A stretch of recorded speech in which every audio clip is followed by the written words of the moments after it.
Malaking sampal para dito sa dating Gilas Pilipinas head coach. 8 araw bago maganap, etong kanilang nalalapit na unang laban sa papalapit na Asian Games.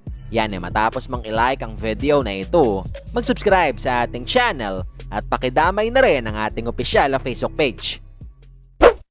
Pero bago natin simulan, alam mo ba ngayon ay mas madali nang maglaro at manalo dito sa 1xBet? Especially na pwede ka nang mag-cash in at mag-cash out through GCash. Kaya naman i-click lamang etong link na nasa comment section ng ating video at gamitin ang promo code na BGS2 upang makasali.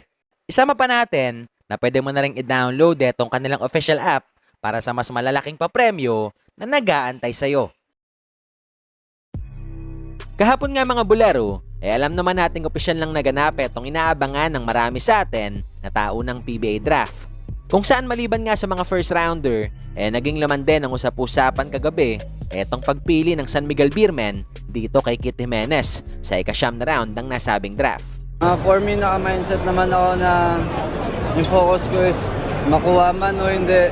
At least nagawa ko yung role ko as a player ko hanggang sa mararating ng kakayanan ko bilang basketball player.